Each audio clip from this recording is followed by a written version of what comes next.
안녕하세요. 좀 전에 소개받은 한국사회보장정보원의 한은희입니다. 오늘 이제 6월이 되니까 날씨가 굉장히 더운데 이 학회장이 열리는 바깥 날씨만큼 더 뜨거운 것 같습니다. 오늘 2022년도 사례관리학회의 총기학술 대회 준비해 주신 학회장님 그리고 임원분들께 감사드리고요. 또 이 자리에 같이 해주신 학회원분들 오프라인 온라인에 같이 하고 계신데 정말 감사드립니다. 아마 저한테 이 주제를 의뢰하신 이유는 제가 사회보장정보원에 근무를 하기 때문일 거라고 생각을 합니다. 근데 제가 정보원에 근무를 하기 때문에 또 말씀드릴 수 있는 부분이 있고 또 말씀드리지 못하는 부분 또한 있는 것들 잘 아실 거라고 생각합니다. 그리고 제가 오늘 이 발표를 준비하면서 사실 저도 정보원에 일한 지 지금 5년이 됐거든요. 5년 동안 이제 행정자료를 활용해서 기초생활보장제도 평가나 혹은 통합사례관리 평가 연구도 했었고, 좀 전에 박영란 교수님 말씀해 주셨던 복지 사각지대 발굴 모형 개발 연구도 하고 있고, 지금은 위기아동 발굴에 대한 연구도 하고 있는데, 이걸 하면서 저도 정보 시스템 그리고 데이터와 사회복지 실천의 관계에 대해서 나름대로 이제 고민이 굉장히 많이 있었습니다. 그래서 오늘 발표에는 제 이런 고민들을 좀 녹여서 아마 발표를 하게 될 것 같습니다. 근데 아까 말씀드렸다시피 또 제가 정보원에 있기 때문에 어떤 면에서는 제 시각이나 제가 말씀드린 내용이 정보원에 있는 직원으로서의 어떤 한계로 인해서 좀 고정되어 있거나 편향된 시각이 있을 수도 있을 것 같습니다. 그런 부분들에 대해서는 뒤에 이제 현장에 계신 토론자분들께서 날카롭게 지적해 주실 거라고 믿고, 또 이 자리를 빌어서 서로 같이 논의를 하면서 사례관리의 발전 그리고 사회복지 실천의 발전을 위해서 정보 시스템 어떻게 개선되고 어떻게 앞으로 나아가야 될지에 대한 방향에 대한 논의하는 자리가 되었으면 하는 바람입니다. 일단 제가 이렇게 저희 한계에 대해서 자수를 했으니까 그냥 편하게 말씀드리도록 하겠습니다. 오늘 네 가지 파트인데요. 일단 차세대 사회보장 정보 시스템에 대해서 간략하게 좀 소개를 해드리려고 하고요. 그리고 아직 차세대 사회보장 정보 시스템 개통이 안 됐기 때문에 저도 어떤 모습일까 너무 궁금합니다. 근데 이러한 차세대 사회보장 정보 시스템 같은 그런 아이디어를 가지고 어떤 도입되었던 정보 시스템이 우리나라만 있는 건 아니거든요. 그래서 해외 지난 10년간의 리터러처들을 좀 제가 보면서 거기서 우리가 얻어야 되는 시사점들이 무엇인지 좀 정리를 해봤습니다. 그래서 그걸 가지고 지금 실천 현장에서 우리가 어떻게 해야 될지 좀 말씀을 드려보려고 합니다.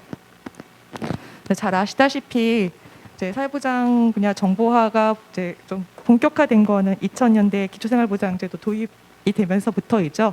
그 이전까지의 복지행정 분야의 이 행정에서 이제 그 기록이나 이런 거 다 수기로 이루어졌다가 기초생활보장제도가 도입이 되면서 소득재산 조사를 명확하게 해야 되니까 부정수급을 방지하기 위해서 정보 시스템 도입이 굉장히 시급했습니다. 그래서 2000년도에 보건복지행정망 CS 시스템이 도입됐고, 이때까지만 해도 이거는 시군구 내에서만 쓸 수 있는 시스템이었어요. 그러니까 시군구를 넘어서 통합관리가 불가능한 시스템이었고, 이후에 시군구 행정종합 정보 시스템, 소위 세월 시스템이라는 시스템에 이 CS 시스템이 통합되었다가 2010년이죠. 약 11년 전에 사회복지 통합관리망 행복이음으로 이제 분리가 되었습니다. 그래서 복지 분야 통합 정보 시스템으로 이제 명실공히 통합 정보 시스템으로 이때 구축이 됐고요. 지금의 사회보장 정보 시스템은 사실 이 행복이음과 또 범부처를 포함합니다. 범부처는 300여 개의, 그러니까 복지부 외에 다른 부처에서 제공하는 복지 사업에 대한 정보, 그러니까 그 사업의 대상자를 관리하기 위해서 범부처 시스템과 사회보장 정보 시스템을 합쳐서 지금 사회보장 정보 시스템으로 말하고 있죠. 그리고 이제 그 기간 동안 매해 사실은 사회보장 정보 시스템은 고도화되고 개편 확장되어 왔습니다. 왜냐하면 그동안 굉장히 많은 복지 사업들이 늘어났기 때문이죠. 기초연금이라든지 아동수당이라든지 이렇게 많은 복지 사업들이 늘어나고 대상자가 급증했기 때문에 매해 사회보장 정보 시스템은 고도화될 수밖에 없는데 여전히 문제가 많습니다. 그래서 이걸 다 들어엎고 새로운 시대에 맞는 차세대 사회보장 정보 시스템을 구축하자라고 결정을 해서 20년부터 구축이 시작돼서 지금 열심히 구축 중입니다. 그래서 올 하반기에 이제 이게 개통 예정입니다. 1차로는 작년에 사실 1차 개통이 있습니다. 1차로 개통된 건 복지로. 그리고 복지 멤버십의 일부 기능이 개통되었고요. 하반기에 아마 행복이음이 먼저 개통이 될 거고, 그리고 이제 사회부장 차세대 사회부장 정보 시스템의 꽂힌 희망이음, 그러니까 사회 서비스 종합 정보 시스템은 아마 올 말쯤에 개통이 될 것으로 예상이 됩니다. 먼저 그러면 차세대가 도입이 되기 전에 그럼 사회부장 정보 시스템이 도입돼서 어떤 성과가 있었고 어떤 한계가 있었는지 잠깐 짚어보고자 합니다.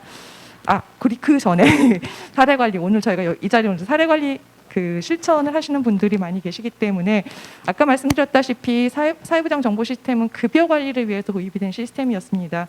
그런데 이제 사회복지에 이제 전달 체계의 변화들이 있었죠. 실천에 많은 변화가 있었고 2012년에 시군구 희망복지 지원단이 설치되고 통합 사례관리 업무가 이제 시군구 사례관리 통사들에 의해서 관리가 되기 시작되면서 행복이음 내에 이제 상담 사례관리 시스템이 이제 구축이 돼서 사용되기 시작했죠. 그리고 나서 드림스타트의 사례관리도 이 행복이음에 있는 사례관리 시스템을 같이 사용하는 것으로 이제 확대 개편되었습니다. 2013년도고요. 그 이후로 2019년에 공공부문 8대 공공사례관리 연계협력 시스템으로 지금 확장되어 운영되고 있습니다. 이제 이런 점차적인 변화가 있었고 이것이 앞으로 차세대에서는 조금 더 이제 급격하게 변화가 될 예정입니다. 그리고 지금 사회부장 정보원에서 운영하고 있는 시스템들에 대한 구성도인데요. 아까 말씀드린 행복이음과 범부처를 포함한 사회부장 정보 시스템 외에도 사회복지 시설 정보 시스템, 또 사회서비스업 전자바우처 시스템, 보육통합 정보 시스템, 그리고 지역 보건의료 정보 시스템 등 여러 시스템들이 사회부장 정보원에 의해서 관리 운영되고 있습니다. 하지만 이 시스템들이 한 정보원에서 운영된다고 하지만 다 각각의 시스템입니다. 이것들이 연계되어 있지는 않습니다. 각 사업별로 이 시스템의 오너들은 각 사업의 중앙정부, 부처이거나 또는 지자체, 이걸 운영하는 지자체이기 때문에 이 정보원에서 운영하는 정보 시스템들은 한 곳에서 운영이 되고 있긴 하지만 정보가 연계될 수는 없습니다. 그렇다면 사회부장 정보 시스템이 도입이 됨으로써 어떤 성과가 있었나 살펴보면 이건 제가 한 얘기가 아니고요. 많은 리터레처에서 이렇게 평가를 하고 계십니다. 통합 DB를 구축을 하고 업무를 표준화함으로써 공무원의 업무를 절감시키고 범부처에서 운영하는 복지 사업에 대해서 통합적으로 전달할 수 있게 함으로써 업무 효율화를 시켰다. 그리고 소득재산 조사를 빨리 할 수 있게 되고 또 정기적으로 하게 되면서 부정수급을 방지해서 재정 절감을 시켰다. 또 맞춤형 서비스 제공할 수 있는 기반을 마련했다라는 성과들이 있습니다. 하지만 여전히 한계들이 많죠. 저 현장 분들 만나보면 제일 먼저 말씀하시는 게 너무 느려요. 저도 속 터집니다. 정말. 화면 하나 넘어갈 때마다 이게 꺼지면 어떡하나 이렇게 불안불안하시죠. 그리고 또한 시스템 자체가 아까 말씀드렸다시피 이제 여러 가지 사업들이 추가되면서 이렇게 통합적으로 개발된 게 아니라 좀 이렇게 누더기처럼 개발이 되다 보니까 시스템 자체가 굉장히 복잡합니다. 그리고 사용자 친화적이지도 않죠. 그래서 처음 그 공무원분들 읍면동에 1년차 공무원들 만나면 어떻게 사용하는지 모르겠다는 얘기를 좀 많이 하세요. 너무 불편하다, 불편하다. 그리고 전체 이제 중앙정부 입장이나 또는 이제 지자체에서 이제 사회부장에 대한 어떤 계획을 세울 때 통합 돌봄 시스템에 대한 계획을 세울 때 도대체 우리가 어느 정도의 그 수요자가 있을까 이런 걸 알려면 사실은 이 전체 대상자의 모습을 알아야 되잖아요. 근데 시스템 간에 지금 다 분절되어 있기 때문에 사실은 모습 파악도 힘들어요. 그래서 대상자 추계도 힘들고 그러다 보니까 이 여러 그 시스템들이 대상별로 또는 또 이제 유사 사업계별로 이게 연계되어야 된다라는 요구들이 많이 있습니다. 그렇게 해야지만이 앞으로 우리가 하고자 하는 지역 중심의 커뮤니티 케어라든지 욕구 기반한 그 사례 관리를 제대로 이제 할 수 있다라는 게 이제 굉장히 공통된 어떤 의견들입니다. 그래서 이런 것들을 좀 개선하고자 차세대 사회부장 정보 시스템에서는 이 문제를 해결하겠다. 그래서 대상자별 통합 정보 체계를 구축한다. 그리고 민과 관이 함께하는 정보 공유 및 협업 플랫폼 만들겠다. 그래서 민간 사례 관리, 공공 사례 관리가 서로 대상자에 대한 정보도 공유하고 자원도 공유해서 맞춤형으로 대상자를 지원하겠다라는 거죠. 그리고 마지막으로 이제 민간 기관들의 사회 서비스 제공하는 이제 여러 기관들이 있는데 바우처 기관이라든지 복지 기관들이 서로 그 정보를 공유할 수 있도록 단일 시스템 사용할 수 있도록 그 사회보장 정보 시스템에서 그 모든 기능을 제공하겠다. 현재 쓰시고 각각의 민간기관에서 쓰고 있는 여러 정보 시스템이 제공하는 기능을 통합적으로 사회보장 정보 시스템에서 제공하겠다라는 방향을 가지고 있습니다. 그래서 이제 이게 뭐 어느 날 갑자기 뚝딱 만들어진 건 아니고요. 2017년, 18년부터 계속 여러 연구들이 있었습니다. 있었고 그리고 2019년에는 국민자문단이라고 그래서 복지부 정보원 전문가들 그리고 지자체 공무원들 민간에 계신 선생님들이 포함된 국민대표 20인을 포함한 이제 전문단이 이제 발족이 돼서 이 차세대 사회보장 정보 시스템을 어떻게 만들어야 됩니다라는 의견을 수렴을 하여서 지금 구축 중에 있습니다. 자, 그런데 하지만 이게 한계가 많죠. 여기 계신 분들 중에서 혹시 여기 구축 자문단에 계신 분들이 있으신지 모르겠어요. 이렇게 구축단을 발족했다라는 것만 신문 기사를 내고 사실은 그게 어떤 논의가 되는지 사실 저도 잘 모르거든요. 내부에 있는 사람이지만. 자, 아까 말씀드린 차세대 정보 시스템에 대한 구축 방향 3가지 크게 말씀드렸는데요. 조금 더 구체적으로 말씀드릴게요. 이제 복지부에서 2019년에 발표한 사회보장 정보 시스템 구축 비전 목표 전략입니다. 5대 전략과 11대 과제를 가지고 있습니다. 아까 박영란 교수님 말씀하신 여러 가지 그 정보 시스템의 한계들을 다 포괄해서 다 개선하겠다고 되게 큰 비전을 내세웠어요. 이 전략에 다 포함되어 있거든요. 포용적 복지 구현, 지역사회 민간 협력으로 사랑 중심의 통합 서비스 제공하겠다. 일선 복지 현장을 도와주는 스마트 시스템 마련하겠다. 빅데이터 기반의 정책 결정 지원하겠다. 그리고 미래 환경 변화에 유연한 시스템을 구축한다라는 이런 큰 전략을 가지고 11개의 세부 과제들을 가지고 있습니다. 그중에서 아마 여기 4번, 5번, 6번 정도가 여기 계신 분들과 좀 연관이 있을 것 같습니다. 사례관리 표준 플랫폼, 또 사회서비스 종합정보 시스템, 지역 중심의 보건과 복지 정보 연계 고도화 뭐 이런 부분들이 좀 사례관리의 실천에 있어서 좀 그 연관이 있지 않을까 생각이 듭니다. 자, 아까도 이거 보신 그림이긴 한데요. 조금 다시 한번 설명을 드리면은 현재 있는 사회보장 정보 시스템에 사회보장 급여 제공을 위한 거죠. 행보기금과 범부처가 있고요. 그리고 이제 대국민 상대의 이제 복지로가 있습니다. 그리고 이제 차세대에서 이제 추가되는 부분이 이 부분입니다. 사회서비스 종합정보 시스템. 저희가 최근에 이름을 공모해서 희망이음으로 이름을 짓기로 했습니다. 희망이음에는 기존의 사회복지시설 정보 시스템과 사회서비스 바우처 시스템을 통합한 정보 시스템이 들어갈 거고요. 그 안에는 분야별 또는 대상별 그 정보 공유 DB를 통해서 아마 그 이력 관리를 할 수 있는 시스템이 들어갈 거고 또 사례 관리 표준 플랫폼도 들어가서 이거는 이 표준 플랫폼을 통해서 민간기관 또는 공공에서 사례 관리가 같은 형식의 사례 관리 이 정보 시스템을 사용하게 될 것입니다. 대상자별 통합 서비스라는 거는 이제 지금 좀 구체화된 건 이제 아동입니다. 아동이 이제 아동은 사실은 성장함에 따라서 그 발달 과정에 따른 서비스가 굉장히 달라질 수밖에 없는데 이러다 보니까 이 아동이 여러 그 시간이 지남에 따라서 여러 서비스 프로바이더들에게 서비스를 받을 수밖에 없고 또 동시에 또 여러 서비스를 받을 수밖에 없는데 각 서비스를 제공하시는 분들은 이 아동이 어떤 서비스를 받고 있는지 잘 모르고 거기서 어떤 위험이 포착이 되었다 하더라도 다른 서비스를 제공하시는 분들이 알 수가 없기 때문에 아동 통합 복지 정보 시스템을 지금 구축을 하려고 하고요. 이 아동과 관련된 서비스를 제공하시는 분들이 원스크린을 통해서 이 서비스 이력을 확인하실 수 있도록 하려고 합니다. 또 그리고 복지부가 이제 아동 중심의 서비스를 제공하고 여가부에서는 청소년에 대한 서비스를 지원하고 있는데 이 부처 간 칸막이로 인해서 위기 청소년들이 사실 과거에 어떤 서비스를 받았었고 어떤 위기를 가졌었는지 알 수가 없습니다. 그래서 지금 여가부에서 구축 중인 위기 청소년 통합 정보 시스템과 이 아동 통합 정보 시스템이 곧 연계가 될 예정인데 문제는 이제 여가부의 정보 시스템이 언제 구축될지 알 수가 없는 한계가 좀 있긴 합니다. 이제 시범 사업 중입니다. 시범 사업 중이어서 이제 점차 확대가 될 예정이고요. 아마 이번 정부에서 여가부가 이제 어떻게 또 강화가 된다면 이 시스템 구축도 좀 더 빨라질 수 있지 않을까라는 생각이 듭니다. 그리고 이제 우리가 이제 사례 관리하면서 특히 많이 이제 말씀하시는 게 공공과 민간의 이제 정보 연계가 안 된다라는 말씀을 많이 하시죠. 정보 연계가 참 어려운 게요. 공무원들이 쓰는 행보기음은 그 국가 행정망에 있고 또 민간에서 쓰는 많은 정보 시스템은 인터넷망 기반이기 때문에 사실은 망 분리로 인한 정보 연계에 굉장히 어려움이 많습니다.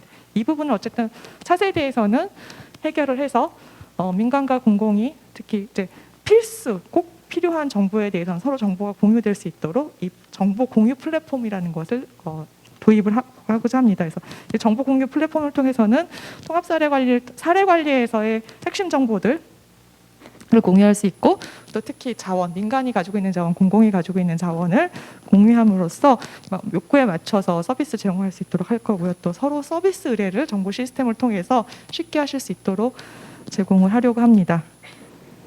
그리고 마지막으로 아까 사회 서비스 전달 체계를 개선하기 위한 통합 지원 기능 또한 구축하려고 합니다. 그래서 여러 기관들이 노인, 장애인, 아동, 통합 종합복지관 사실은 각 사업 목적에 따라서 다른 시스템들을 사용하고 계실 겁니다. 그렇기 때문에 차세대 사회보장 정보 시스템에서 어떤 하나의 단일한 시스템을 제공하기보다는 공통적인 정기관 공통 업무에 대해서는 단일한 시스템 제공하고 그 외에 각 기관의 특성별 또는 대상별로 그 유니크한 기능에 대해서는 이거를 모듈화해서 그 기관에서 이렇게 좀 더 유연하게 정보 시스템을 사용하실 수 있도록 좀 더 유연한 정보 시스템을 구축하려고 준비 중에 있습니다. 자, 그래서 이거는 이제 2019년도에 복지부에서 발표했던 보도자료 중에 있는 그림이고요. 차세대 사회보장 정보 시스템 중에서 아까 말씀드린 사회 서비스 종합 정보 시스템 즉 희망이음의 구성도입니다. 그리고 이 사회 서비스 종합 정보 시스템은 현재 제주도에 있는 읍면동 3개의 동과 민간복지관을 중심으로 시범 사업을 2년간 운영을 한 것으로 이제 알려져 있습니다. 하지만 이것도 사실 평가에 대해서는 알려진 바가 없어서 저도 요거에 대해서는 어떻게 평가가 나왔는지 말씀 못 드리는 좀 한계가 있습니다.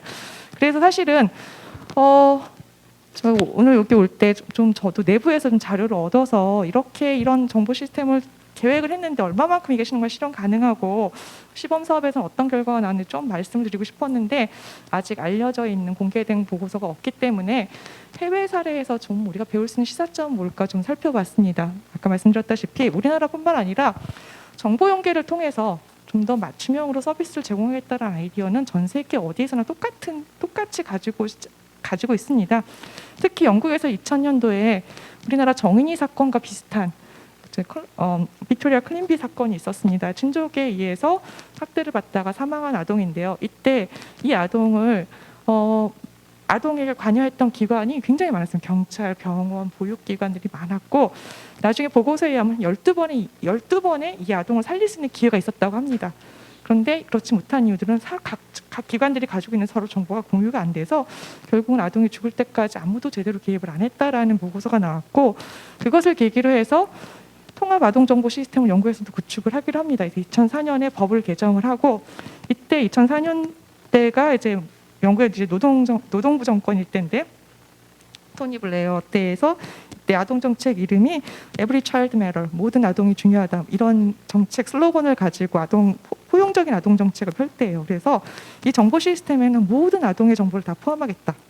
그러니까 영국이나 북유럽을 제외한 영국이나 미국 국가들은 우리나라 같이 그 주민등록 정보 시스템을 가지고 있지 않습니다. 그런데 여기서 영국에서는 이 정보 시스템을 만들기 위해서 모든 아동들에게 이제 어떤 고유한 식별번호를 부여해서라도 모든 아동들이 정보를 다 모아서 어디서 위험이 발생하는지 공유가 되고 조기에 개입을 하겠다라는 좀 야심찬 계획을 가지고 이 사업을 추진합니다. 그래서 이때 Every Child Matters의 그 핵심 과제 중에 하나가 이 정보 시스템, 통합적인 정보 시스템 구축이었거든요. 그리고 이때 이 정보들은 개인이 입력하는 게 아니라 지금 사회보장 정보 시스템처럼 여러 기관들이 가지고 있는 정보들을 다 모으려는 겁니다. 그래서 통계청에서 가지고 있는 아동 전수를 가져오고 거기에 교육기관, 병원, 경찰, 그다음에 모든 아동에 관한 서비스에 관한 그 시스템에 있는 행정 정보들을 다 모아서 연계해서 아동 개인별 DB를 만들고자 한 거였습니다. 그리고 영국은 우리나라와 같이 무슨 사회보장정보원 같은 기관이 있는 게 아니기 때문에 각 기관들이 각각의 다른 자기의 사업단, 그러니까 이렇게 정보 시스템을 운영하고 관리하는 사업단이 있는데 이 사업단들에게 다 인센티브를 제공해서 정보 표준화를 정부가 다 유도를 합니다. 그래서 9년쯤에는 한 150여 개의 지방정부 및 공공기관에서 이 시스템을 사용을 하고 약 33만 명 정도가 이 시스템을 사용을 했다고 합니다. 근데 결국 2010년도에 이 시스템을 폐기를 시켜버립니다. 정권이 바뀌고 이 지난 정권에 대한 평가를 하면서 이 시스템에 대한 평가를 했죠. 근데 결국은 이 시스템을 이렇게 돈 들여서 만들었는데 별로 사용 가치가 없더라. 그리고 또 하나 중요한 문제는 아동에 대한 너무 많은 정보를 가지고 있기 때문에 이 정보 시스템에 대한 제대로 개인정보 보호라든지 정보 보안에 대한 관리를 제대로 할 수 있느냐, 누가 할 것이냐, 그 비용을 어떻게 감당할 것이냐에 대한 문제가 직면하여서 이 시스템 자체는 폐기를 하고 이후로는 정말 그러니까 위기가 알려진 아동에 대한 정보 시스템으로 좀 축소를 하게 됩니다. 그리고 나서 이 정보 시스템들이 이러한 그 그랜드 아이디어, 통합 정보 시스템을 만들겠다라는 아이디어가 왜 실패했을까에 대한 여러 가지 평가들을 합니다. 그래서 그때 나왔던 평가 중에 하나가 과연 이런 시스템이 필요했을까? 클린비가 죽었을 때 그것을 막기 위해서 꼭 이런 통합 정보 시스템이 꼭 필요했을까? 만약에 정말 실천 그 사례 관리자들이나 이때 관리했던 관계자들이 필요한 정보 공유를 즉시 했었더라면 그때의 법하에서도 충분히 정보 공유는 가능했었는데 그렇다면 이것은 DB로 해결될 문제가 아니라 결국은 실천과 정책과 전달 체계 또는 문화가 변경돼야 되는 문제가 아닐까라는 결론에 다다릅니다. 그래서 이제 정부에서는 엘레인 먼로라는 이제 그 굉장히 저명한 학자에게 그럼 아동 중심의 정부 시스템, 정보가 아니라 정부 시스템을 구축하려면 어떻게 할까라는 그 연구 보고서 의뢰를 했고요. 이걸 이제 3개년 동안 그 연구를 해서 나온 마지막 결론에 의하면 아동 중심의 그 보호 시스템을 만들기 위해서는 사회복지에 대한 전문성, 실천에 대한 가치를 좀 더 우리가 높게 평가해야 된다. 정보 시스템에 의존하지 말고 우리가 좀 더 실천을 잘하게 하기 위해서 무엇을 해야 될지에 대한 고민을 더 해야 된다. 그리고 조기 개입에 대한 그 책임은 모든 기관이 다 같이 골고루 져야 된다. 누가 조기 개입을 했냐 안 했냐 서로 이렇게 그 블레임할 것이 아니라 모든 기관이 아동에 대한 조기 개입에 대한 그 책임을 공유하고 그리고 사회복지 실천 역량 개발하기 위해서 정부가 좀 더 투자해야 된다. 그렇게 많은 돈을 정보 시스템을 만들고 유지하는 데 엄청난 돈을 썼는데 거기에 일부분만 써도 사회복지 실천 현장에서 굉장히 큰 변화가 일어날 수 있는데 그런 돈을 안 쓰고 있다라는 것들을 지적을 합니다. 그래서 실제로 이때에 이 제한된 그 정책 제안들을 얼마나 제대로 정부가 그 실천하고 있는지 이후에 먼로 교수가 계속해서 이 평가까지도 보고서를 제공을 하고 있고 그거를 이제 영국에서는 다 이제 그 보고서 자체를 공유를 하고 있습니다. 아직 제가 시간이 좀 남았나요? 네. 그래서 이제 컨택 포인트가 실패하고 난 후에 이 컨택 포인트를 대신할 여러 가지 시스템들이 또 도입이 되고 대부분 실패를 합니다. 대부분 실패를 했는데 이 연구들을 하면서 이제 그 이후에 계속 연구들이 이제 왜 실패를 했을까? 왜 이런 정보 시스템들이 우리가 생각하기에는 사례 관리를 잘하고 개인의 맞춤형으로 서비스를 제공하려면 정보 공유는 반드시 필요한데 왜 정보 시스템은 그냥 도입만 되고 제대로 사용이 안 될까? 이제 이런 것들에 대한 연구들을 많이 하죠. 그러면서 초기 연구들은 보면은 그 사회복지사들이 이런 인포메이션 시스템을 도입을 하면은 거기에 입력을 하느라고 자기의 업무 시간의 거의 50% 이상, 최고 80%까지 쓰느라 실제로 필요한 상담이나 사례 관리 실천을 하지 못한다라는 얘기들이 나옵니다. 근데 이제 이런 것들은 이제 차차 시간이 지나면서 이제 그 사례 관리자들이나 실천가들이 이제 정보 시스템에 좀 더 익숙해지고 또 이제 정보화 사회가 이제 발전되면서 거기에 좀 더 익숙해지면서 조금 나아지긴 했는데 여전히 그런 딜레마, 정보 시스템이 실천을 지원하기 위해서 있는 게 아니라 정보 시스템을 사람이 따라가야 되는 여러 가지 그런 이유들이 여전히 존재한다라는 걸 이제 파악을 하고 최근의 연구 주제들은 어떻게 하면 정보 시스템이 현장에 있는 프론트라인 프랙티셔너들, 현장에 있는 사례관리사들, 상담가들을 지원하기 위해서 다시 만들어져야 되는가, 개선돼야 되는가, 이런 쪽으로 연구 주제들이 시프트해 갑니다. 그래서 모든 정보 시스템의 개발, 개선의 단계에서는, 그러니까 처음에 개선, 계획, 실행, 평가의 모든 과정에서 반드시 현장의 사용자들이 참여해야 된다. 그리고 모든 정보 시스템에 대해서도 근거 기반으로, 그러니까 이게 근거 기반이라는 게 뭔지 아시죠, 여러분? 정말 좀 엄밀한 평가를 하겠다는 거죠. 블라인드 테스트도 하고 정말 컨트롤 그룹, 실험 그룹도 해가지고 근거 기반의 평가를 토입해서 정보 시스템이 도입되고 평가되고 개선돼야 된다라는 제안들을 하고 있습니다.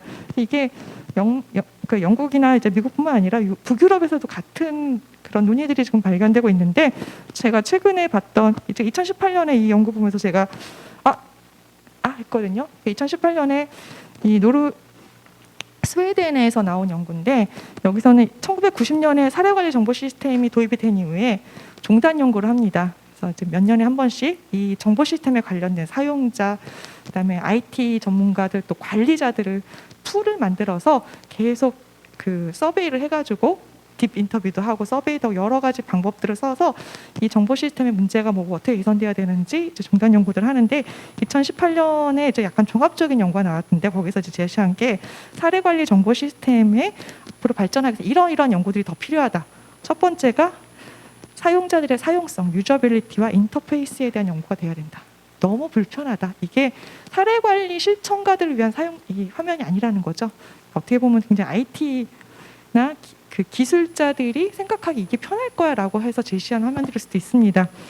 그리고 사례관리나 실천 현장에서 쓰는 개념과 IT 기술자들이 쓰는 개념이 좀 다릅니다. 저 정보에서 저 맨날 이제 저희 옆에 있는 전산 직원들하고 저도 맨날 이제 알게하는 게, 왜 그렇게 그런 용어를 써, 뭐 이런 것들이.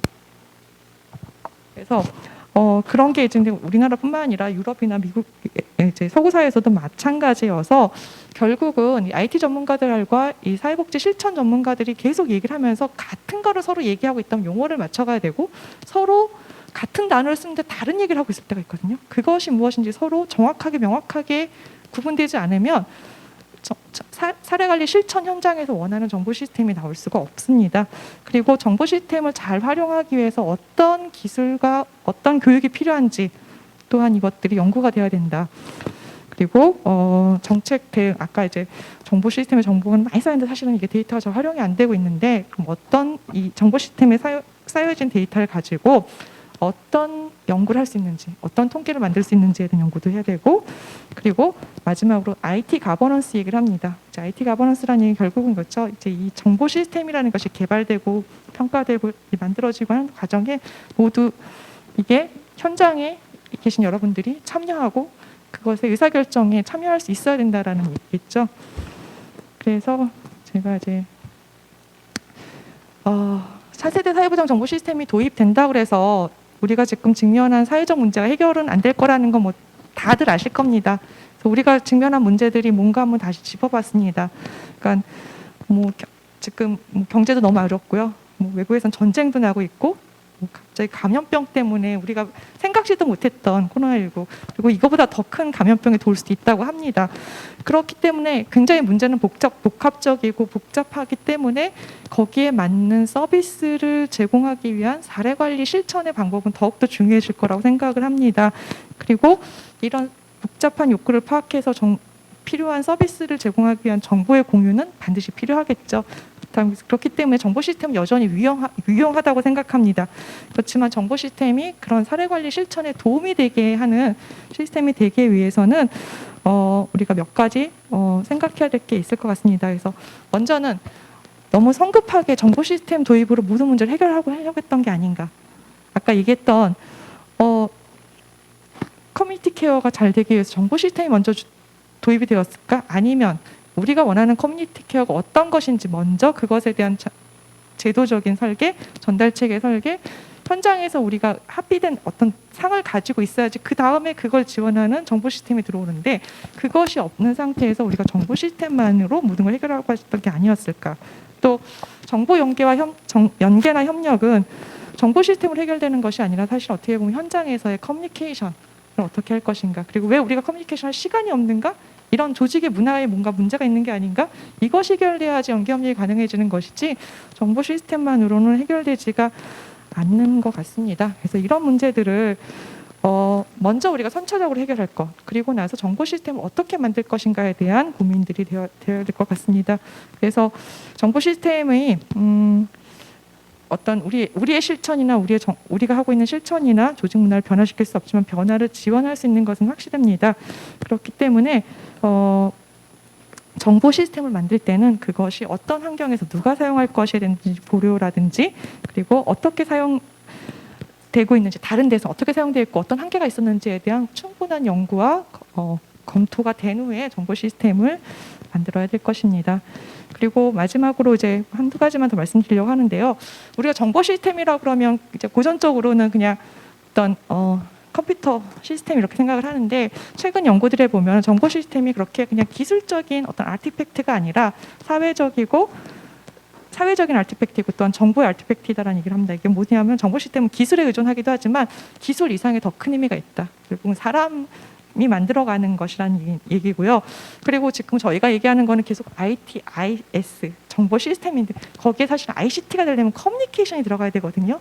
이 부분이 아직은 저희는 빠져 있는 것 같습니다. 근데 그것이 제대로 되기 위해서는 이제 아까 말씀드렸던 여러 가지 물리적인 망 분리라든지 문제들이 좀 해결이 돼야 되긴 하겠지만, ITIS 플러스 커뮤니케이션을 어떻게 정보화를 통해서 우리가 촉진하고 개발시킬 수 있을지 고민이 필요할 것 같고요. 아마 차세대가 도입이 된다고 해도 여러분들이 사용하시기에 그렇게 편하지 않을 수 있습니다. 근데 그것을 바꿀 수 있는 것은 결국은 여러분들이 계속해서 복지부에, 정보원에 말씀해 주시고 어떤 게 불편하다, 어떤 것이 개선돼야 된다, 그리고 이게 왜 개선돼야 된다라는 것들을 의견 개주전을 해주셔야 될 것 같습니다. 그래서 이렇게 될 때 정말 제가 상호적으로 정보 시스템도 발전이 되고 우리 시스템이 또 실천에 도움이 되어서 사례 관리가 발전될 수 있을 거라고 생각됩니다. 여기까지 발표 마치겠습니다. 감사합니다.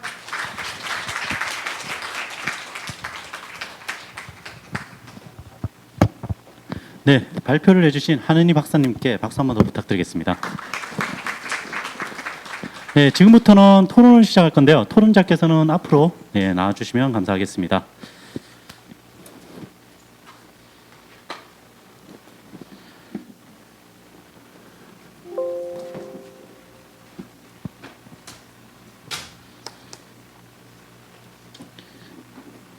네, 토론자 앉으시는 동안 저희들도 지금 데이터를 정보 체계 시스템을 지금 학회에서 만들고 있습니다. 지금 동영상을 보고 계시면 비정령 데이터로 동영상이 송출이 되고, 그 다음에 채팅방을 통해서 반정령 데이터, 여러분들의 출석 체크가 지금 되고 있습니다. 그리고 지금 사무국에서는 엑셀 파일로 어떻게 하냐면 여러분들의 학회 참석을 OX로 지금 치고 있죠. 정령 데이터로 만들고 있습니다.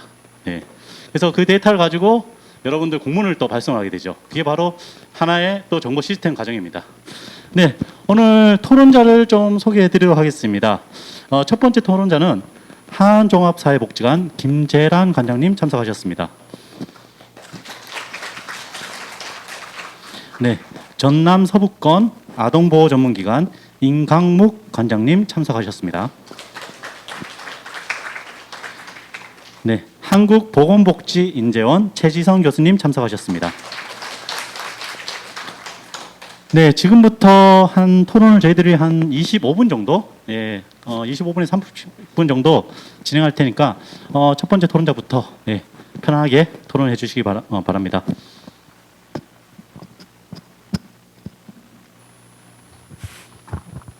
안녕하십니까. 소리 들리시나요? 네. 오늘 주제 발표에 대한 토론을 맡은 김재란입니다. 디지털 시대의 사례 관리와 관련하여 기회와 도전이라는 주제를 학계와 현장의 실무자들이 함께 고민할 수 있는 시간을 마련해 주신 한국사례관리학회 관계자 여러분과 유석우 회장님께 진심으로 감사의 말씀을 드립니다.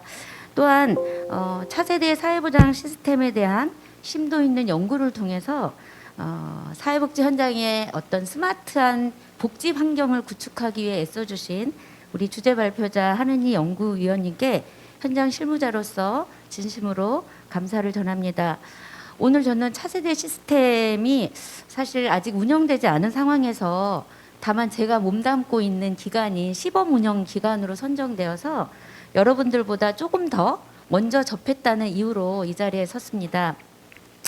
이번 차세대 시스템에서 새로 도입된 전자결제 기능이나 그룹웨어 기능들이 새롭게 포함되어 있다는 안내를 받았지만 사실 사례관리와 관련해서는 어떠한 기능과 기능이 있고 또 어떻게 활용되어지는지에 대해서 아직은 사실 접하지 못한 상황이라서 저의 오늘 의견은 어떤 매우 원론적인 부분이라는 점 먼저 널리 양해 부탁드립니다.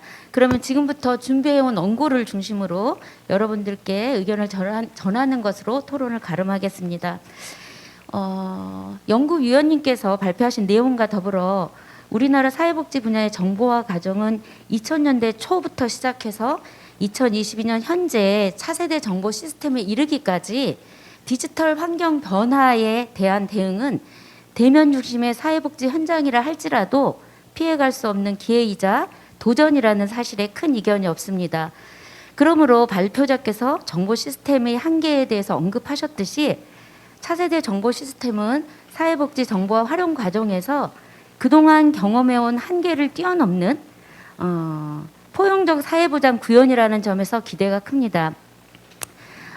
현재보다 더 서비스 이용 당사자 중심의 복지와 민관 통합 사례 관리에 합리적인 협업을 통해서 서비스 이용의 시의성, 서비스 접근의 유연성, 그리고 신속한 대응력을 확보해서 발현될 수 있는 사람 중심의 스마트 복지에 대한 기대일 것입니다.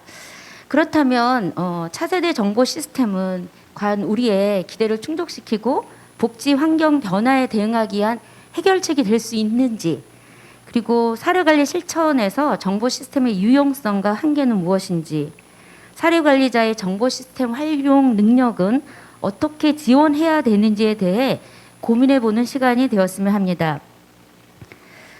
주제 발표 내용 속에서 언급했듯이 그동안 사회복지 정보화 과정은 업무의 효율성을 향상시켰다든지 복지 부정수급자를 적발하는 데 굉장히 재정적으로 예산을 절감했다든지 수요자의 맞춤형 복지 서비스를 제공할 수 있는 기반을 마련하는 등 괄목할 만한 성장을 이루어왔지만 이러한 성과의 이면에 부각된 여러 가지 문제점들을 보완하여서 업데이트한 것이 차세대 정보 시스템이라고 합니다.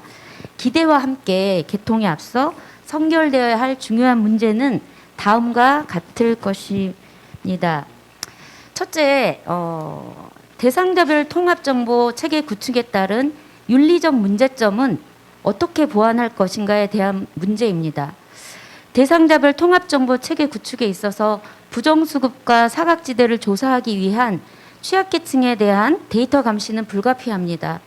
정보 시스템을 통해서 우리가 소득, 재산, 가족에 관한 각종 데이터를 수집해서 데이터 매칭하고 데이터 마이닝을 실시함에 있어서 취약계층 당사자들의 데이터들은 대규모로 모아지고 지속적으로 감시당할 수밖에 없습니다. 문제는 당사자들이 자신의 데이터가 어느 정도 수집되고 누구에게 공개되며 어떻게 활용되는지 온전히 인지하지 못하고 있다는 점입니다. 물론 개인정보 동의서를 통해서 정보 수집과 활용에 대해서 동의했다 할지라도 정보통신 기술에 대해 취약한 당사자들이라는 점도 우리는 함께 기억해야 할 것입니다. 사실 사회복지 영역에서 IT를 활용한 데이터 감시는 사회복지의 윤리적 관점에서 오래된 논쟁 지점이지만 다시 한번 윤리적 위험성을 면밀히 살펴보는 것이 필요합니다. 부정수급 적발이나 통합정보체계 구축을 위해 목적이 옳다면 데이터 감시의 수단은 정당화될 수 있는가? 사각지대 발굴이나 위기 개입 등을 위해 통합적 정보 공유와 활용이 수요자에게 도움을 줄 수 있다면 그의 자유를 침해하는 데이터 감시를 해도 되는가? 이러한 윤리적 딜레마를 최소화하기 위한 대안은 무엇인가에 대해서 우리는 이 질문에 대해 끊임없이 성찰해야 할 것입니다. 일반 수급자이든 조건부 수급자이든 복지권은 개인의 프라이버시를 노출을 통해서 확보될 수 있는 권리이기에 데이터 수집과 활용에 대한 원칙과 기준은 반드시 마련되어야 할 것입니다.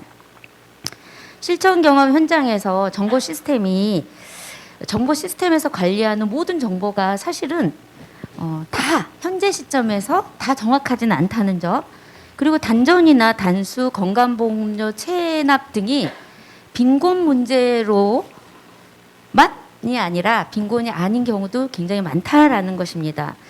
또한 전산상에 기록된 부정수급 이력 등이 마치 범죄 경력처럼 지속적으로 취급되어서 서비스 이용자의 인권에 큰 침해를 가져올 뿐만 아니라 이러한 이력이 오히려 도움이 필요한 시점에서 부정적으로 작용하여 서비스 개입 적시성 문제에 노출될 수밖에 없음을 기억해야 합니다. 따라서 적정한 데이터 수집과 정확한 데이터 기록, 그리고 적정한 시점에 데이터 폐기 등에 대한 원칙과 기준이 상세하게 마련돼야 할 것입니다. OECD 국가에서 OECD에서는 개인정보 보호 8대 원칙을 정해서 수집 제한의 원칙이나 정보 정확성의 원칙, 목적 명확화, 안전보호, 공개, 개인 참여 책임의 원칙 등 구체적으로 국제 기준들을 마련하고 있는데 우리나라 한국에서도 우리나라 실정에 맞는 어떤 세부적인 기준들이 마련돼야 할 것입니다. 두 번째는 차세대 정보 시스템이 플랫폼으로서 충분히 기능할 수 있는가에 대한 문제입니다. 첫 번째 논의가 복지 서비스 당사자의 개인정보 보호에 대한 윤리적 측면이라면 두 번째 논의는 공공 영역에서 수집된 정보에 대한 충분한 공유와 활용에 대한 측면입니다. 민간 사회복지 현장에서는 개인정보 보호라는 이슈로 공공 영역에서 수집된 서비스 이용자의 정보에 접근이나 활용하는데 그간 용이하지 않았습니다. 실제로 복지관에서 수급자의 복지 욕구를 파악하기 위해서 전수조사를 하기 위해서 각 동에 국민기초생활수급권자의 명단을 좀 요청했을 때 개인정보 보호라는 이유로 극히 제한된 정보만 받거나 아예 받지 못했던 경험도 있습니다. 이는 수요자의 부재를 가늠할 수도 없이 가가호 발품을 팔아서 방문해야 되는 사회복지사뿐만 아니라 클라이언트 입장에서도 중복된 방문과 반복적인 상담을 해야 하는 상황에 놓이게 되는 등 많은 어려움이 있어 왔습니다. 그런데 이번에 차세대 시스템에서 대상자의 통합적 관리를 위한 개인정보 공유와 관련된 사회보장급여법 개정 등을 통해서 민간 서비스 기관에서도 공적급여 이력이나 사료관리 내용 등을 정보를 열람하고 활용할 수 있게 했다고 일단 들었습니다. 정보 접근 권한의 차등적 부여와 이에 따른 보안 조치 등의 안전장치를 마련하였다는 점에서 매우 고무적이라고 생각합니다. 그러나 실제 민간 기관의 정보 접근 권한을 어디까지 줄지 사실 저는 무척 궁금합니다. 차세대 시스템의 핵심 정보 공유 체계가 사례관리 현장에서 공공 영역의 행복 이음과 사회복지 정보 시스템이 희망 이음으로 통합되어 원활하게 활용될 때 차세대 시스템은 지역사회의 중심의 협업 플랫폼으로서 기능하리라고 생각이 됩니다. 또한 민간 영역에서 클라이언트의 수집된 주요 정보가 충분하게 이용하는 것이 가능해진다면 상담의 질이나 실천의 효과성이 향상되어 사례관리자 그리고 사회복지사로서의 정체성과 자부심 향상에도 크게 기여할 것이라고 생각됩니다. 끝으로 차세대 시스템이 모든 문제를 해결해 줄 것이라는 과도한 환상은 경계할 것입니다. 정보화라는 수단이 모든 문제를 해결해 줄 수 있는 것은 아니며 자칫 정보 시스템에 지나치게 의존해서는 실질적인 복지 사각지대를 해소하기 어렵습니다. 차세대 시스템이 스마트한 정보 시스템, 편리하고 똑똑한 시스템이라 할지라도 컴퓨터가 결코 할 수 없는 활동이 있다는 사실을 기억해야 할 것입니다. 컴퓨터가 기존의 데이터들을 조합하고 분석할 수는 있지만 가치 판단과 창조적 아이디어는 우리 사회복지사의 몫입니다. 사회복지사는 정보가 진전되면 될수록 현장에서 일어나는 재반 문제들에 대해 비판적으로 성찰하고 창조적인 대안을 제안하는 그런 역할을 강화해야 합니다. 가시적 데이터가 아니라 환경 속의 인간이라는 렌즈를 통해 클라이언트의 삶의 현장에 주목해야 할 것입니다. 더불어 디지털 리터러시가 중요한 만큼 스마트 환경에 익숙하지 않은 이용자를 위한 정보화 교육과 사료관리 종사자들을 위한 정보 활용과 관련한 충분한 사전 교육도 수반되어야 할 것입니다. 또한 개통 후에는 신속한 현장 적응을 위해 민원 처리 고객 응대팀도 설치해 주실 것을 부탁드립니다. 이제 토론을 마무리하겠습니다. 정보 시스템을 활용하는 것 자체는 사실 과정이지 결과가 아닙니다. 시스템을 활용하는 이유는 사료관리 실천 과정의 효율성을 높여서 결국 클라이언트에게 유익함을 가져다 주기 위한 것입니다.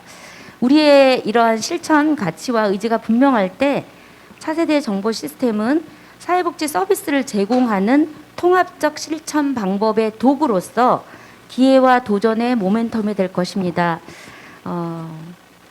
차세대 정보 시스템이 서비스 이용 당사자 중심의 복지와 민관 통합 사례 관리에 합리적인 협업이 전제되어야 사람이 중심이 되는 삶의 복지로 발현될 것이라고 생각합니다.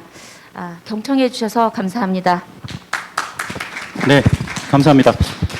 임강무 관장님 한 8분 정도요? 네, 가능하시면 8분 정도 부탁드리겠습니다. 네, 목포에서 왔습니다. 전남 서북간 아동보호전문기관 임강무 관장입니다. 오늘 한국사례관리학회에서 흉기학술대회를 통해 사례관리 환경의 변화와 또 전문가들 간의 소통의 장을 마련해 주셔서 감사합니다. 제가 근무하고 있는 아동보호전문기관은 포용국가 아동정책 시행 이후 현장조사의 공공화와 더불어 심층 사례관리 전담 기관으로서의 전환을 진행 중에 있습니다. 이러한 상황에서 오늘 타 영역에서 이루어지고 있는 다양한 또 디지털 시대에 따른 변화 노력들 또 시도들이 무척 인상 깊었습니다. 더불어 특히 한은희 박사님의 발표 자료를 통해 차세대 사회보장 정보 시스템 개통에 따른 사례관리 환경의 변화에 대한 커다란 기대감과 더불어 아동보호 전문기관 사례관리의 도전 과제에 대해서도 생각해 볼 수 있는 의미 있는 시간이었습니다. 환경 변화에 대해 깊이 있게 고찰해 주신 한은희 박사님께 감사드립니다. 저는 아동보호 전문기관의 관점을 가지고 몇 가지 이야기를 나눠보도록 하겠습니다. 발제문에 잘 나와 있듯이 현재 아동보호 체계 내에서 개별적으로 운영되고 있는 정보 시스템들은 매우 많지만 각 시스템들이 운영기관 중심적이고 무엇보다 정보 공유 및 연계의 미흡으로 그 충분한 가치를 발휘하고 있지 못하고 있습니다. 이렇기 때문에 조사나 상담 업무의 중복적인 진행 그리고 대상자에 대한 정확한 정보 파악이 어렵다는 한계를 가지고 있습니다. 하지만 향후 개통될 통합 아동복지 서비스 지원 시스템을 통해 이러한 시스템들이 일원화되고 통합됨으로써 이러한 문제들은 상당 부분 해소될 것으로 기대가 됩니다. 특히 그동안 가장 취약했던 부분인 공공과 민간기관 간의 연계 그리고 협업 플랫폼 구축을 통해서 앞으로 더욱더 효과적으로 서비스 제공 그리고 사례 관리가 가능할 것으로 기대가 됩니다. 저는 여기에 조금 더 욕심을 내고 기대를 해보자면 사법체계 그리고 교육체계 등과의 정보 연계가 강화되어야 된다고 생각합니다. 예를 들어 가정법원 같은 경우 피해아동 보호명령, 임시조치, 보호처분 등 적극적인 소통을 하는 기관임에도 불구하고 아직까지 등기 우편 접수 그리고 인편으로 직접 가서 접수를 하는 구조입니다. AI를 떠드는 시대에 인편 접수가 웬 말입니까? 그래서 현장의 욕구를 반영한 이러한 정보 연계가 지속적으로 확장돼야 될 것이라고 생각을 하고요. 그리고 정보 시스템의 통합과는 별도로 지방자치단체 수준에서의 아동복지 종합조정체계 마련이 필요하다고 생각합니다. 현재는 각 기관들이 각자의 매뉴얼을 바탕으로 제공자 중심의 분절적 서비스를 제공하고 있기 때문에 수요자 중심의 통합적 서비스 공급이 이루어지지 못하고 있습니다. 이로 인해 서비스의 중복, 누락, 그리고 아동복지 사각지대라는 고질적인 문제로 이어지고 있습니다. 특히 아동보호 전달 체계는 좀 가난하죠. 가뜩이나 한정된 자원으로 운영되고 있는데 이런 조정치기의 부재는 아동복지의 효율성 저해의 요인으로 손꼽히기도 합니다. 그래서 정부는 제가 알기로 작년 8월경에 아동학대 대응 체계 중에 한 부분으로 시군구 차원의 총괄 컨트롤 타워를 설치하겠다고 발표한 것으로 기억하고 있습니다. 이렇기 때문에 정책 발표에 그치지 않고 하루빨리 실효성을 가진, 즉 권한을 가진 컨트롤 타워가 빨리 설치될 수 있도록 지속적인 관심과 그리고 촉구 노력이 필요할 것이라고 생각합니다. 두 번째로는 아동학대 예방 관련된 연계 방안입니다. 아동보호 체계의 궁극적인 목표 중 하나는 아동학대 예방을 통한 학대 피해 아동의 감소일 것입니다. 하지만 우리나라 아동보호 체계는 안타깝게도 사전 예방적인 관점보다는 사후 대처 중심의 개입을 보여왔습니다. 오죽하면 대한민국 아동보호 체계는 아동의 피를 먹고 자란다는 말이 있습니다. 특히 2014년 아동학대 범죄 처벌 등에 관한 특례법 시행으로 사법체계 내에서의 사건 개입이 이루어짐으로써 국가 차원의 공적인 개입 절차가 강화된 점은 매우 의미 있는 일로 평가하고 싶습니다. 하지만 이런 사법적 사후 개입 체계와 더불어서 이와 어우러진 실효성 있는 예방활동 그리고 저위기 아동 및 가정에 대한 보편적인 프로그램 부재는 굉장히 아쉬운 부분으로 생각이 됩니다. 이렇기 때문에 현장에서 그동안 끊임없이 필요성이 제기되어 온 실효성이 있는 보편적 예방활동 또 부모 교육이 하루빨리 진행되었으면 좋겠습니다. 이를 위해 차세대 사회보장 정보 시스템과의 연계를 통해서 아동수당, 영아수당, 올해 생긴 첫 아이 만남 이용권 등등 아동 관련된 지원을 신청을 할 때 지금 이루어지고 있는 형식적인 5분 내외의 영상 지청이 아닌 실효성 있는 부모 교육으로 재편을 해서 진행을 한다면 아동학대 예방에 효과가 있을 것 같습니다. 그리고 현재 아동보호와 관련된 정보 시스템 중에서 이 아동 행복 지원 시스템이 있습니다. 사회보장 관련 빅데이터를 분석을 해서 석 달에 한 번씩 읍면동 담당자분들께서 직접 가정에 방문해서 아동의 안전을 확인하고 그리고 필요시에 서비스를 연계하는 사업으로 이해하고 있습니다. 현재 이 필요시에 연계하던 부분을 발굴된 모든 아동 및 가족에 대한 보편적 프로그램으로 연계한다면 이 또한 예방에 효과를 볼 것으로 기대합니다. 다음으로 조기 발굴에 대한 부분입니다. 현재 정부에서는 아동학대 조기 발굴을 위해서 지속적으로 이 아동 행복 지원 시스템에 대한 고도화 작업을 진행하고 있습니다. 저는 이와 더불어서 중장기적인 과제로 교육 행정 정보 시스템인 나이스의 기능을 고도화하고 일선 학교를 아동학대 발굴을 위한 그런 체계로 활용하는 전략이 필요하다고 생각합니다. 즉 나이스상에 18세 미만 아동들의 위기 요인이라든가 학업 중단 여부, 기타 등등 정보를 집적해서 지자체에 우선 통보해주고 즉각적인 대응이 가능하도록 플랫폼으로서의 역할을 활용하게끔 하는 겁니다. 이는 우리나라 학령기 아동들 대부분이 초중고등학교에 재학하고 있고 교사는 신고 의무자인과 동시에 아동의 다양한 위기 요인을 발굴할 수 있는 최적의 전문가이기 때문입니다. 그리고 마지막으로 국가 아동학대 정보 시스템 관련된 개선 요청사항을 몇 가지 드리고 싶습니다. 제가 예전에 현장에서 만난 분 중에 한 분이 사통망의 별명을 한번 저한테 물어보시더라고요. 저는 민간이라 당연히 접해본 적은 없었는데 그래서 제가 사례관리로 통하는 네트워크망이 아닌가 이렇게 질문했더니 사망으로 통하는 네트워크망이라는 답변을 해주셨습니다. 안타깝게도 저희가 사용하는 국가 아동학대 정보 시스템 또한 현장 실천가들로부터 그렇게 긍정적인 평가를 받고 있지는 못합니다. 하지만 차세대 정보 시스템을 통해 이런 부분들이 대폭 개편되고 현장 친화적인 시스템으로 평가받을 것으로 기대하면서 몇 가지 제안사항을 말씀드리겠습니다. 첫 번째로 작년 아동보호 전문기관 심층 사례관리 모델 개발 연구에 나와 있듯이 현재 시스템상에서는 문제, 위기에 초점을 둔 변수 위주로 구성이 되어 있다 보니까 가족의 보호 요인이라든가 사례 관리의 성공 요인이 될 수 있는 강점, 자원에 대한 부분이 빠져 있습니다. 이런 부분에 대한 추가가 필요해 보이고요. 그리고 현재는 사건화 기준으로 데이터가 구축되어 있다 보니까 연구 자료로서 이제 활용도가 굉장히 떨어지는 것으로 알고 있습니다. 그렇기 때문에 특히 그리고 제약대 예방이라든가 가족 기능 강화를 위해서는 가족 단위 접근이 필수적이기 때문에 향후 아동 개인별 그리고 가족 단위별로 데이터 구축이 필요해 보입니다. 그리고 상담원들이 책상 앞을 떠나서 가정과 함께하는 시간이 많아질 수 있도록 지속적인 효율화 작업이 필요할 텐데 저는 오래전부터 개인적으로 가족 구성원 정보를 입력하면 가계도가 자동으로 생성되는 이런 프로그램이 나왔으면 좋겠다라고 오랫동안 생각해왔습니다. 그리고 모바일 연동 부분인데 발표자료 17페이지를 보면 제주도와 복지부의 협업 부분에 모바일 이미지가 있습니다. 그래서 차세대 정보 시스템에 모바일 연동이 되는지 되게 궁금합니다. 그래서 되면 너무나 좋을 것 같고, 사실 민간 사회복지법인의 시스템도 요즘은 전자결제를 모바일로 다 합니다. 전부 다 확인 가능하고요. 그래서 차세대 시스템에 꼭 적용됐으면 하는 바람을 가져봅니다. 마지막으로 시간을 8분밖에 안 주셔서 마지막으로 유석 회장님께서 해주신 말씀인데, 사례 관리를 잘하기 위한 단 한 가지 방법이 있습니다. 혹시 무엇인지 아십니까? 바로 잘할 수 있는 환경을 마련해 주는 것입니다. 그래서 차세대 사회보장 정보 시스템 개통과 더불어서 사례 관리 전달 체계의 기본적인 개선의 노력은 너무나도 당연한 대전제 사항일 것입니다. 차세대 시스템이 현장 실천가들로 하여금 위로가 되고 또 동반자로서 평가받는 그런 현장 친화적인 시스템으로 자리 잡기를 기대하며 이상으로 토론을 마치겠습니다. 고맙습니다. 네, 관장님 감사합니다. 바로 최지성 교수님 토론을 시작하도록 네, 하겠습니다. 저- 그런데 너무 급하게 안 하셔도 됩니다. 뭐 조금 저희들 늦어도 되니까 아, 예, 시간이 있긴 한가요? 시간은 뭐 조금밖에 없습니다. 예, 없지만 네. 그래도 교수님께 좀 부탁드리겠습니다. 예. 네, 안녕하세요. 인재원의 최지선입니다. 혹시 지방선거에 나가셨던 건가요, 관장님? 이렇게 원고도 없이 또 훌륭하게 또 말씀하셔서 깜짝 놀랐습니다. 저는 이 시간을 좀 지켜야 될 것 같아서 그 자료집에 실지는 못했는데 파일을 오늘 드렸습니다. 그래서 파일을 열어주시면 좀 더 빠르게 할 수 있을 것 같습니다.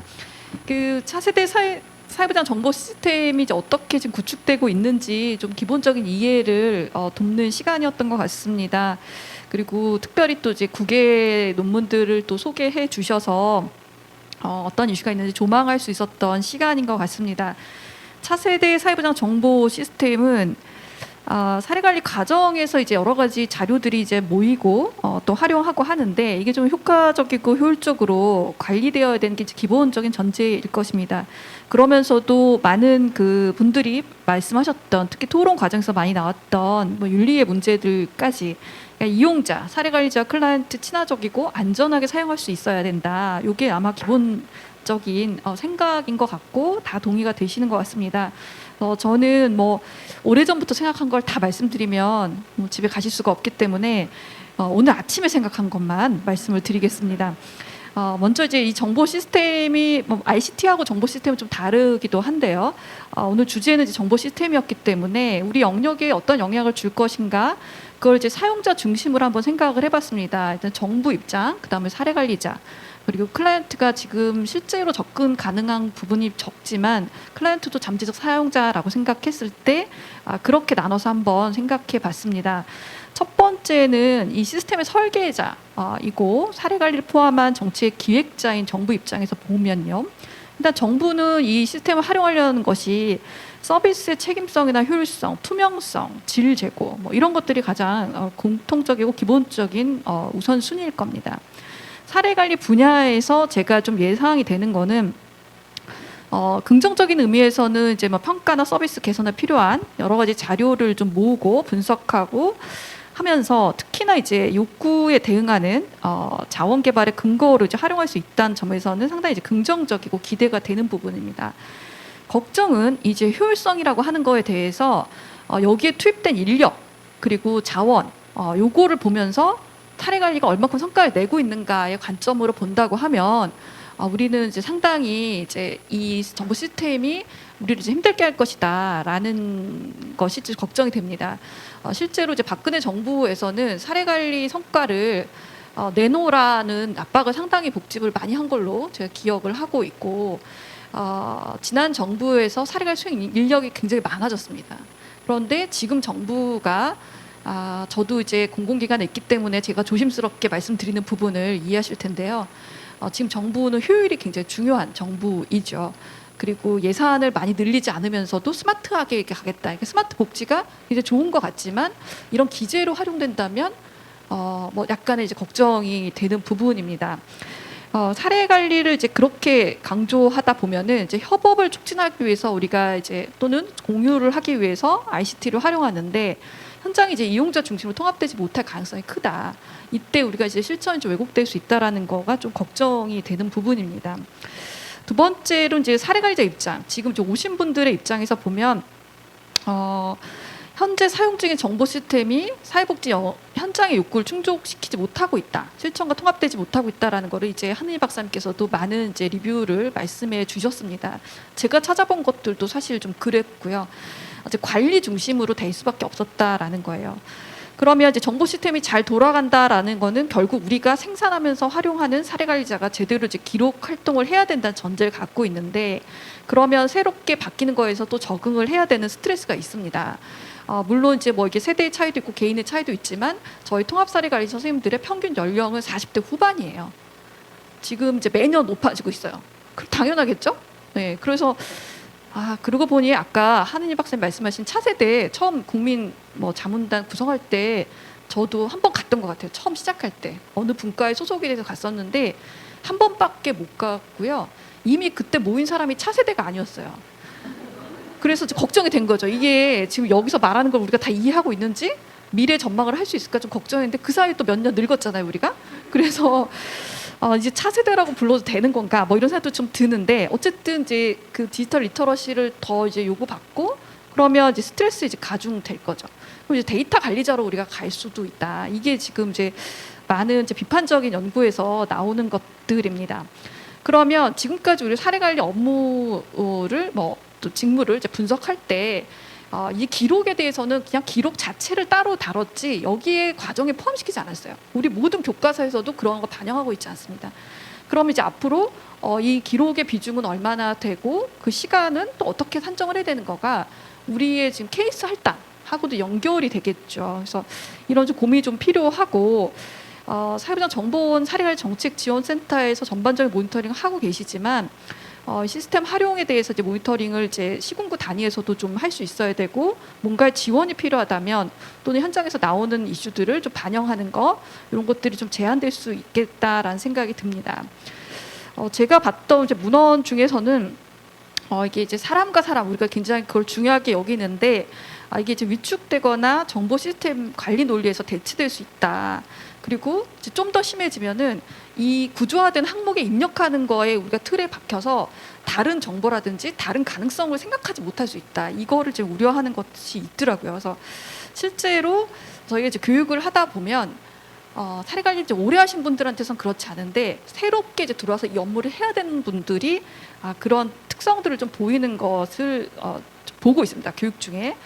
그래서 이제 공무원들이 이제 참여하고 있는데 이제 공무원들이 이게 단위 업무로 이제 이걸 다 받아들이는 거죠. 빨리 이제 몇 건을 입력해야 되고 뭐 이런 항목을 채워야 되고 막 이렇게 이제 생각을 하게 되면 우리가 굉장히 중요하게 계속 힘들지만 지향해야 되고 뭐 막 이렇게 해가는 이런 본질을 이제 놓칠 수 있다.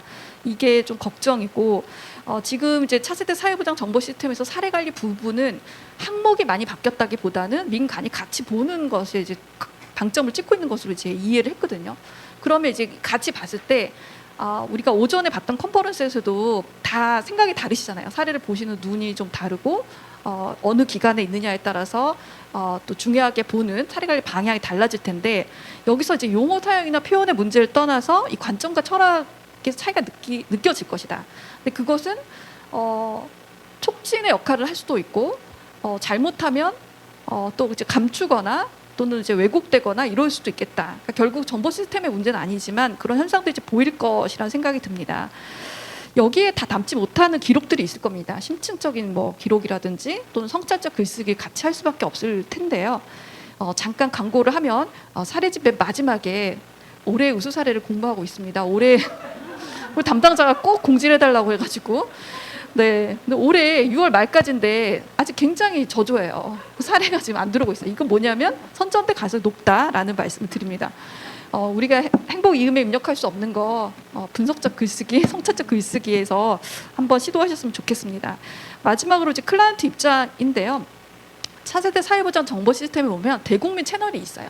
그래서 뭐 찾아주기 뭐 이런 것도 있고 굉장히 많은 서비스들이 생겼는데, 이 클라이언트 입장에서는 본인이 사례 관리 이력, 그다음에 사례 관리 과정에서 동의하고 선택하고 결정해야 되는 그런 정보에 대한 접근이 보장되지 않는 체계입니다. 결국 사용자로서는 이제 배제되어 있다라는 거죠. 우리가 이제 맞춤형 정보를 준다고 하는데 이 맞춤형 정보는 자원에 대한 맞춤형 정보인 거지. 그러면 어떻게 정보에 접근하게 할 건가? 더군다나 의사소통 좀 어려우신 분들한테는 어느 수준으로 어디까지 할 것인가? 이거에 대한 논의도 이제 후속 연구로 좀 필요하지 않을까 싶습니다. 그 하은희 박사님이 그 인용하신 인유엔 발음이 되게 어려워요. 핀란드 학자인데 이분이 또 2022년에 또 최근에 또 논문을 쓰셨더라고요. 근데 10년치를 이제 분석을 해보니까 사회복지 영역에서 정보 시스템 활용의 효과, 그 다음에 어떤 것이 영향을 미치는가, 그리고 사회복지사는 어떤 전략을 쓰는가, 그리고 사회복지사가 참여하는 정보 시스템 개발, 이런 것들로 이제 연구를 좀 구분하고 있더라고요. 한국에서는 이런 연구가 많이 진행되지 않았습니다. 이 연구를 좀 하시는 분은 오늘 발제를 하신 하은희 박사님, 그 다음에 발제하시는 민소영 교수님, 거의 두 분이 아마 이 시스템과 관련해서는 이제 하시는 걸로 제가 알고 있는데요. 오늘 이제 현장에 오신 분들도 그렇고 유튜브로 들으시는 분들은 뭐 차세대 사회보장 정보시스템 나랑 무슨 상관일까 싶지만 이번 학회를 계기로 좀 관심 가지시고 ICT 활용 기술 측면뿐만 아니라 우리 업무에 들어와 있는 시스템에 대해서 좀 잘 개선될 수 있도록 같이 관심을 가져주셨으면 합니다. 감사합니다. 네, 감사합니다. 저희들은 이따가 또 종합 토론도 있기 때문에 여러분들이 플로어에서 의견을 가지고 계시는 것들은 좀 가지고 계시고요. 그 다음에 지금 유튜브 상으로도 많은 채팅들이 올라오고 있습니다. 지금요. 그것도 종합 토론에서 좀 반영하도록 하겠습니다.